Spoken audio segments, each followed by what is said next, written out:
So speaking about the over under, I think this is kind of a new focus this year for us too. We've always kind of relied on our analysis for fantasy and daily fantasy, but I think with more states and more availability of sports betting, we're going to try to incorporate a little bit of that into our talks too.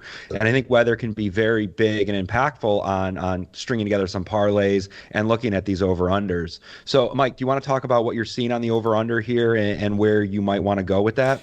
Yeah, so with regards to the over-under, this was already a low game, right? So to make a low game even lower due to weather impacts, it's a little bit more complicated. Like if this was a like a starting point of a very high over-under, I'd feel much more confident in saying, oh, rip the under here. But with regards to this particular game, we're already seeing a Vegas over-under of 40 points. Now, Sean was able to go back into our statistics and kind of match up similar weather events and outcomes of points, total points, right?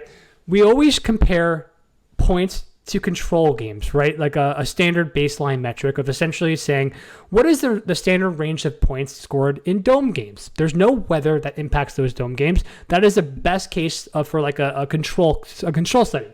That's essentially what I'm showing on the screen is this black line here, this black bar, where we're essentially have the total scores on the x-axis. So you can see anything from 30 to 60 points over here where my mouse is. And you can see the control games are generally stretching between 30 and 60 points.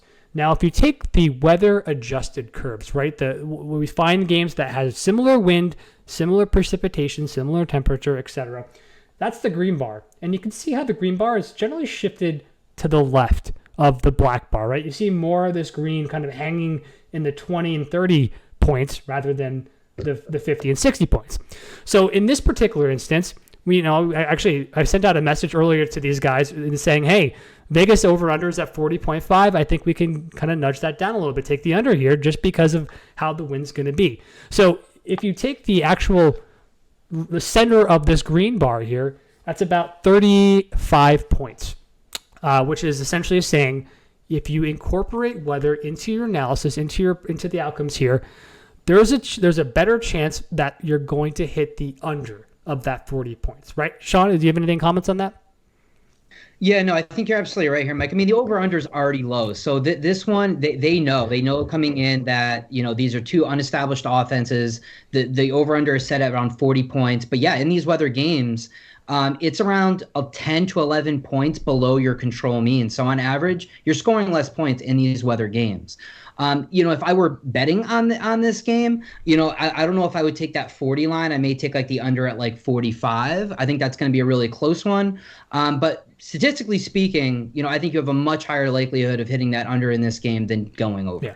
That's an interesting point, Sean, that I want to, I know that, there may be some very seasoned bettors, but for those who are just getting into it, there are always options to take alternate lines on the spread and the over-under where you might get different odds. And it's interesting that that's kind of what we like to play with from when we're talking about it or making hypothetical parlays to decide of how we're going to try to see the impacts of weather and betting. So it's just very important that when we're talking, the Vegas over-under is one, but you can always adjust that based on your feelings or some of the information that we have available on our website. I have no idea what that sound is, but I'm going to keep going. I don't hear anything. Yeah, we don't. I think Colin is hearing some imaginary voices in his head or something there. Did anyone? Oh, yeah. Sorry. I guess I didn't keep going. It totally screwed me up. So anyways, I just want to put that caveat out there that when we're talking, take the Vegas over-under, but do something, you can always play with that based on what you think and how you read our stuff too. Yeah, I mean, I overall, I think this is going to be a low-scoring affair, slow pace of play. I don't expect a lot of breakout plays in this particular game. I expect an increased workload for the running backs. How efficient they are with those opportunities, is to be determined. As Mike mentioned, these defenses weren't bad last year. Bears ranked second in passing yards given up. The 49ers ranked seventh. And as far as total defense, the Bears ranked fifth in total yards, and the 49ers ranked fourth. So, these defenses, they could show up, they could play well in treacherous conditions. I think the Cole Kmets, I'm not sure the status of George Kittle right now. If he's playing, he was a questionable tag. I think he's out. I think he's out. So he's out. Yeah. He is out. He was designated as out. Okay, so, some of these shorter, more slot receivers, shorter options for these QBs as safety nets, I think are going to see an increased targets. But what they do with those I think there's definitely a floor there for that.